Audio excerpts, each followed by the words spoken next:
한용운의 시 수의 비밀. 이 수하는 거는 수 놓는다는 거야. 수를 놓는다. 그것에 어떤 비밀이 있다. 이런 건데 한용운 하면 잘 알지. 만해, 호를 만해라고 했다. 만해 한용운 하면 딱 떠오르는 게 뭐야?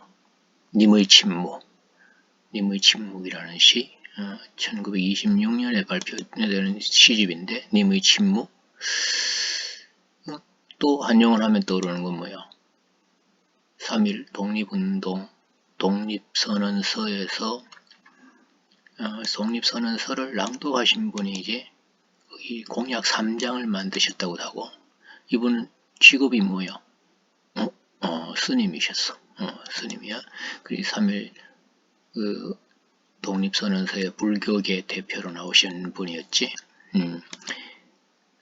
이분의 시를 읽을 때는 그 불교적인 관점에서도 물론 읽을 수 있어. 님의 침묵했을 때 님은 부처님일 수도 있거든. 그런데 흔히 우리 말하는 어떤 윤동주 이육사와 더불어 어떤 참여시, 저항시를 썼던 분이시다. 그래서 그 수능에서 님의 침묵도 나왔고 찬송이라는 작품도 나왔고 우리가 공부해야 될 작품들이 많아. 복종이라는 시도 있고 수의 비밀인데 이 작품이 2020학년도 입에수능 특강에 나왔단 말이야. 그런데 이 작품이 좋은책 신사고라는 출판사에서 나온 문학 교과서에도 실려 있어.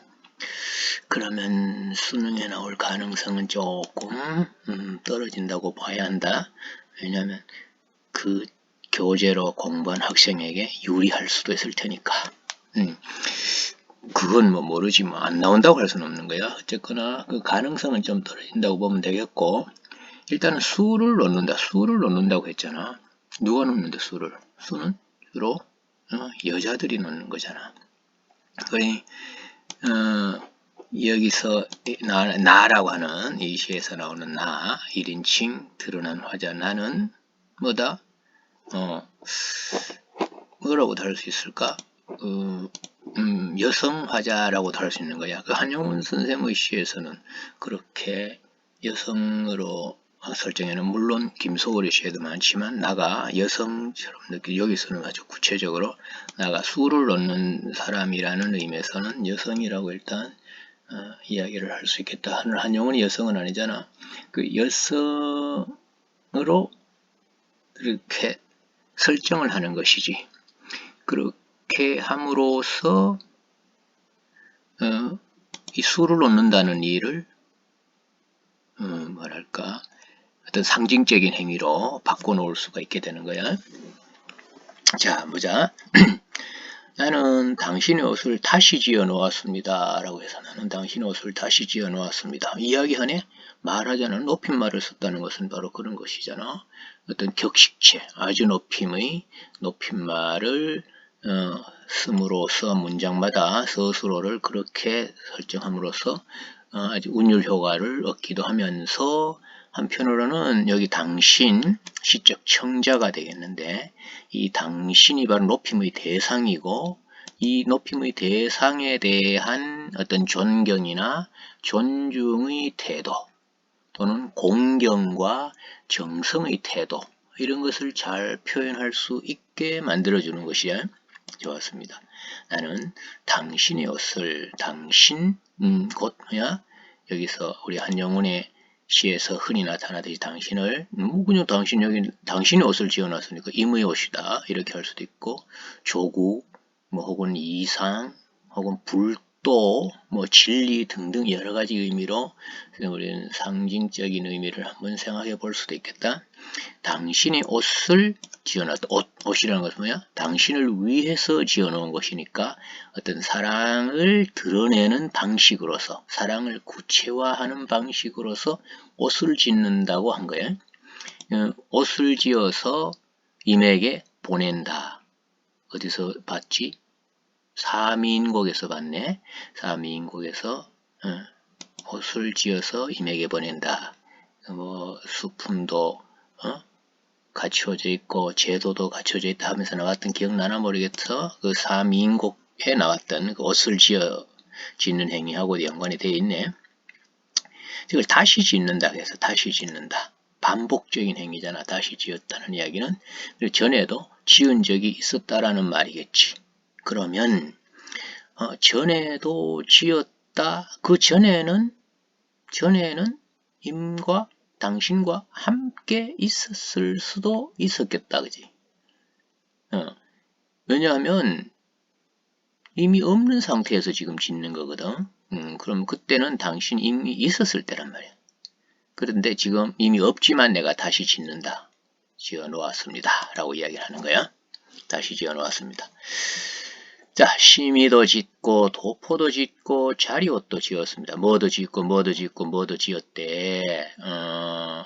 짓고 뭐 도도도 이렇게 씌어 식구 통사구조가 반복된 형식인데, 자, 심의는 원래 그 옛날 신분이 높은 선비들의 옷이야. 그럼 이 당신이 신분을 알 수 있게 해준다. 심의. 아무나 입는 옷은 아니잖아. 신분이 높은 선비들이 입는 옷이니까.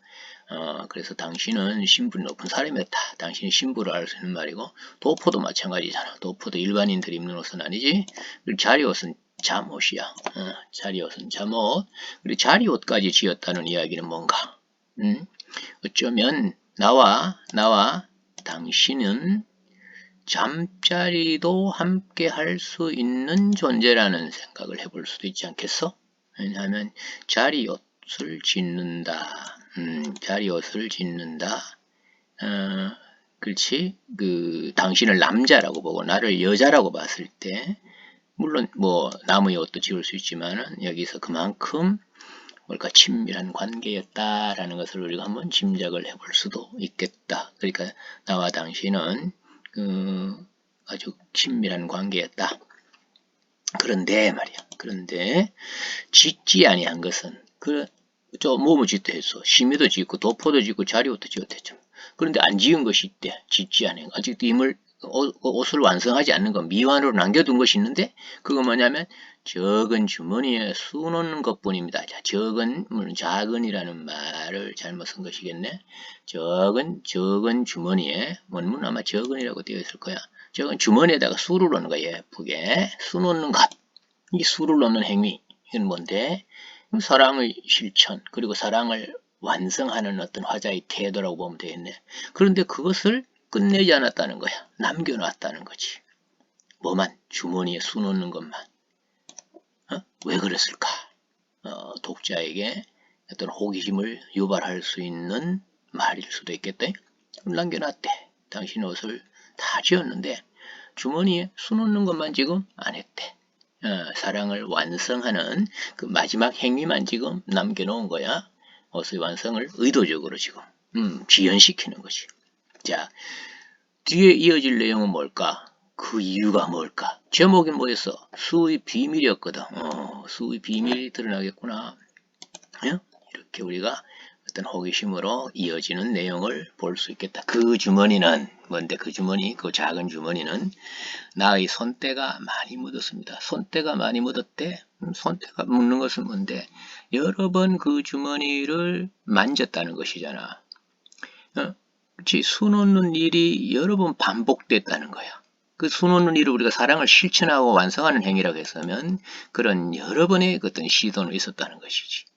그럴 뿐만 아니라 그것을 아직도 완성하지 못하는 것은 계속해서 당신에 대한 그리움이 지속되고 있다는 것을 말하는 거예요. 손때가 많이 묻었다라고 하는 것은 손때가 묻었다. 그만큼 정이 들어있다라는 말이잖아. 흔히 그렇게 쓰잖아. 손때가 묻었다. 그 손때가 묻은 것이라서 여러 번 만졌다. 벌써 끝났어야 되는 일인데도 의도적으로 계속 지연시키고 있거든. 왜 그럴까? 그러나 구체적이다. 여기 지금 손때가 묻은 이유가 나온다. 짓다가 놓아두고 이거 반복했다. 의미상 행위가 지금 반복된 짓다가 놓아두고 이렇게 했다는 거예요. 의미상으로는 어떤 행위가 반복되는 것을 말하지만 형식상으로는 시어 식구가 반복되는 거예요. 한 까닭입니다. 그래서 손때가 많이 묻었습니다. 다른 사람들은 이런 내가 의도적으로 화자가 의도적으로 미루는 걸 모르는 사람들이지. 그 비밀을 모르는 사람들은 뭐라고 생각하겠노?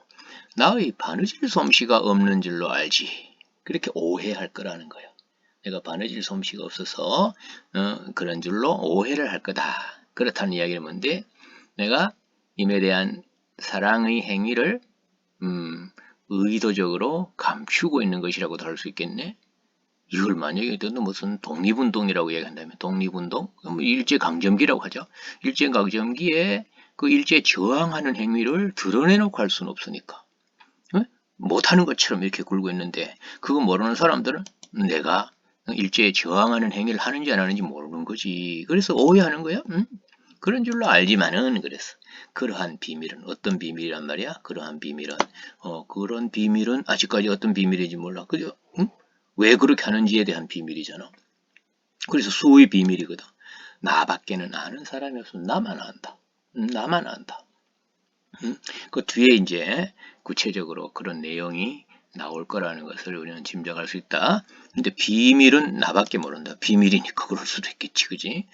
자, 그 다음 넘어가 보자. 나의 마음이 아프고 쓰린 때에 왜 마음이 아프고 쓰릴까? 힘이 없으니까 그러지. 당신이 없으니까 그러지. 당신이 부재로 인한 고통, 예? 아픔, 쓰림. 이거 이제 그 시대적 상황과 연관 지으면 일제 강점으로 인한 핍박 이렇게 이야기해도 되겠다. 근데 그 주머니에 술을 넣으려면 그런 때야 그죠? 마음 아프서 주머니에 술을 넣으면 내 마음 어떻게 했노? 나의 마음은 수놓은 금실을 따라서 바늘 구멍으로 들어가고 내 마음이 어땠다 그래서 아프고 쓰리다 했잖아. 그 아프고 쓰린 마음이 수놓은 금실을 따라서 바늘 구멍으로 들어간대. 아프고 쓰린 마음 추상적이잖아. 이것이 금실을 따라 들어가는 것으로 구체적인 모습으로 표현해놨네. 그리고 이 시에서 추상적 관념의 구체화라는 말이 나오면 맞는 말이 되겠지. 그래도 금실, 금빛실, 그 수를 놓는 게 금실이라는 것으로 봐도 그 위에서 짓고 있는 옷이 굉장히 고급스러운 옷이라는 것도 우리가 짐작을 해볼 수 있어. 이 금실을 따라서 들어간다. 내 마음이 그러면 이 금실은 수를 놓는 그런 어떤 구체적인 과정을 이야기하는 것일 수도 있으면서 이 금실은 곧 화자인 나가 대상인 당신에게 어떤 사랑을 드러내는 행위, 사랑을 구현해 가는 그런 행위라고 볼 수도 있겠지. 바늘 구멍으로 들어가고 실이 바늘 구멍 들어가지? 그런 다음에 주머니 속에서 들어갔잖아. 그러면 그 주머니 속에서 어떤 맑은 노래가 나오는 거야.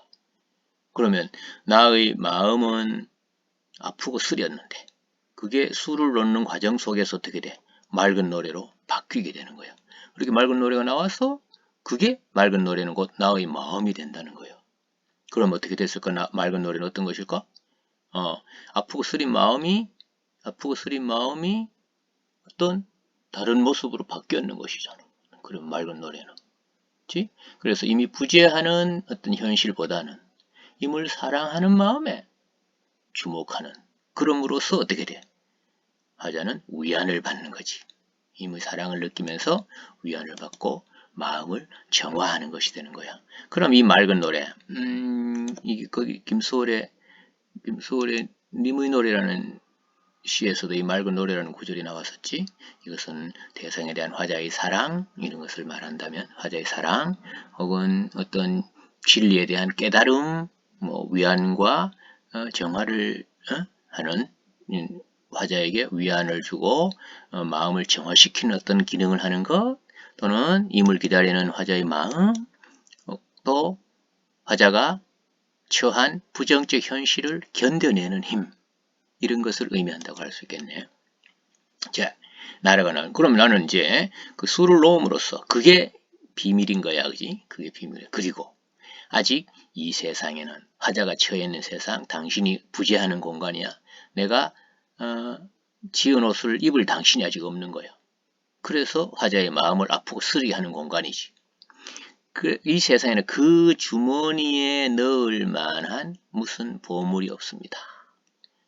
자, 결국은 뭐겠노? 주머니에 넣을 만한 보물이 없어. 그 화자, 아직까지 옷을 입을 당신이 나타나지 않았다는 것도 되고, 근데 또 그렇게 막는, 인과 그런 재회를 막는 어떤 외적 상황이 존재한다는 그런 것을 암시하는 것이기도 하겠네요.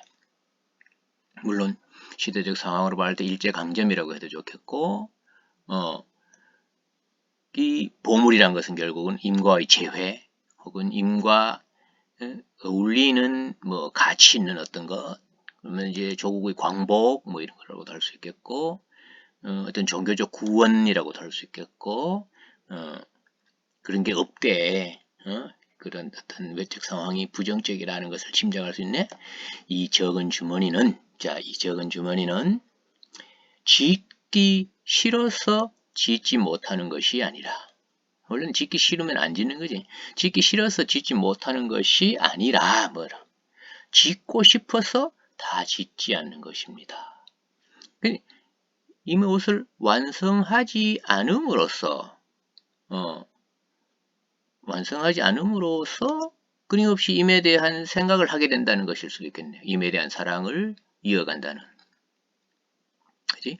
옷을 다 지워버리면 임에 대한 사랑이 끝나는 것인데, 오히려 임의 부재, 이 옷을 다 지어가지고 입을 사람이 없네라고 이렇게 확인하는 것보다는 임을 덜 짓고, 그럼으로써 임을 만날 기대감에 살아가는 것. 그래서 그런 기다림을 지속하는 것, 이런 마음을 드러낸 것이라고 되겠지. 그럼 이렇게 옷 짓는 일로 표상된 임에 대한 사랑이에요. 그런 것을 계속 지속해가고 싶은 마음에 옷을 덜 지었으니까. 이게 바로 뭐냐면은 화자가 수의 비밀이라고 했던 구체적인 내용이에요. 짓고 싶어서 다 짓지 않았다. 그럼 뭐야? 짓고 싶어서 안 지었다. 말이 안 되잖아. 모순 관계죠. 이런 모순 관계를 더더 역설적인 표현을 하고 있구나. 이 역설적인 표현을 통해서 드러내고 싶은 것은 뭔데? 임에 대한 변함없는 사랑과 재회에 대한 기대감이겠지. 자, 전체적인 내용은 그런 거야. 지금 짓고 싶어 다 지지 않는데 우리 역설 나오니까 님은 같지만 나는 님을 보내지 않았습니다. 한영훈이 아주 중요한 어떤 시적 기법 중에 하나라고 할 수 있겠네. 자, 전체적인 내용이야. 옷을 내가 다 짓지 않는 이유가 뭐다? 임에 대한 사랑을 지속하고 싶은 마음이다. 자, 그런 시 수의 비밀. 이 자료는 전체가 22쪽으로 되어 있는데 지금 현재 문항은 63문항으로 되어 있다. 굉장히 문제가 많이 있으니까 이 문제를 풀면서 심화시켜 나가면 좋겠다. 자, 여기까지 하면 되겠지.